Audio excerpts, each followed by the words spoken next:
This is CNC World, a new perspective.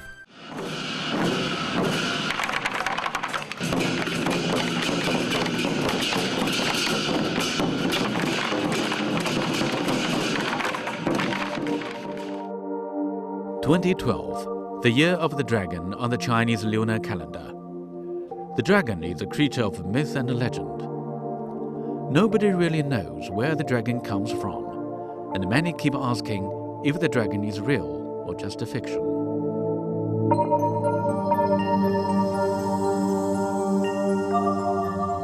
Professor Tao Lifan has been studying Chinese folklore for more than 3 decades. He explains where the first image of dragon came from. 从它的形成来讲，已经有很长的这种历史了。 The image of a dragon has about 7,000 years of history. It appears in the tombs of Fuyang in China's Henan province. Between inscriptions on bones and turtle shells, these inscriptions depicted a horned reptile, teeth, scales, and sometimes paws as well. This is regarded as the first dragon of the earth, and the history of dragon culture has run a long course from a remote source. 这种文化的形成呢，源远流长的。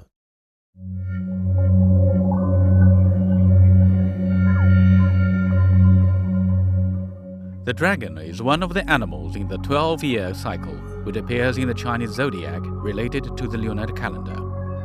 And the dragon is the only animal that is perceived as mythological.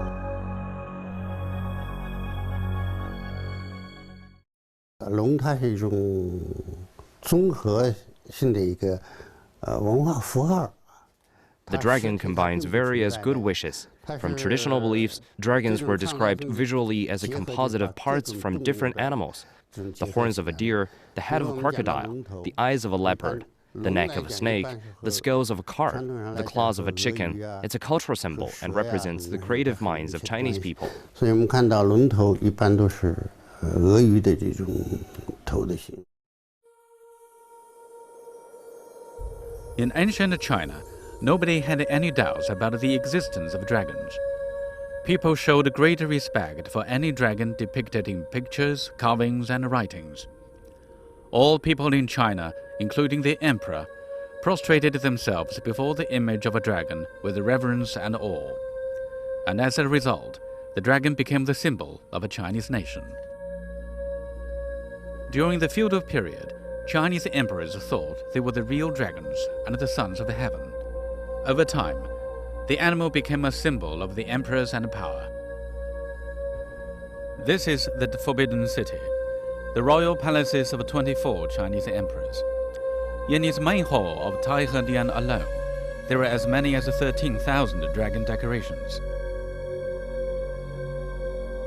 Dragons are also symbols of the natural world, adaptability and transformation. Traditionally, the dragons were considered as the gods in charge of rainfall. They had the power to decide where and when to have rain. People believed the dragons lived in palaces under the ocean. A dragon could strike the river with its tail and thus divert floodwaters. The dragon was capable of doing almost anything. However, the Chinese people had a contradictory attitude towards the Dragon King. People worship dragons, but in case they found the dragons performing poorly, they would punish them. 所以这个在中国的民间信仰里边就充满了这种矛盾的这种心理。 So this kind of ambivalent attitude is everywhere in Chinese traditions and folklores. You know, in Chinese mythology, the Dragon King is a god in charge of rainfall. In times of drought, people would go to the Dragon King temples to beg for rain. If this didn't work, they would drag the statue of the Dragon King out and expose it to the sun as a punishment, which also suggests people's eager hope for rainfall. So you see, in China's folk stories and mythologies, the dragon became a comprehensive cultural sign. 所以这样一个等于是对龙王的一种惩罚。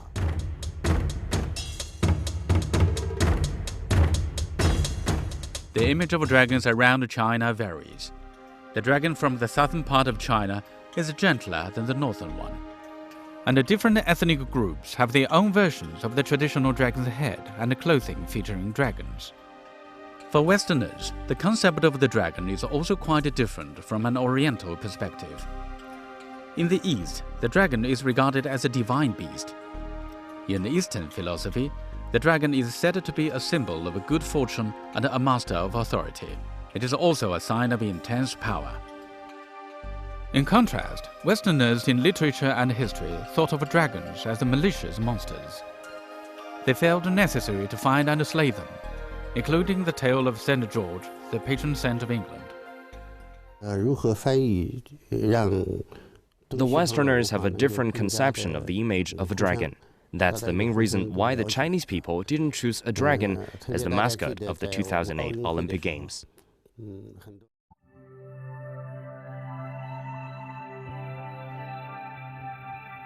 No matter how different images and concepts are, the Chinese character for dragon is the same.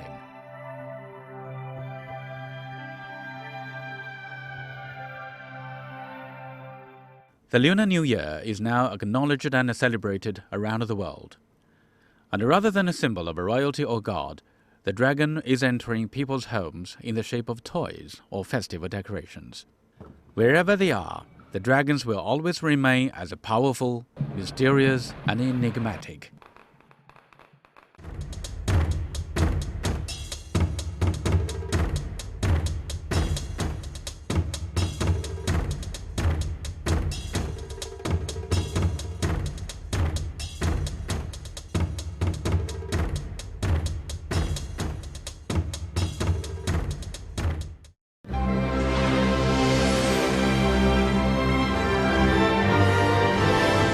This is CNC World, a new perspective.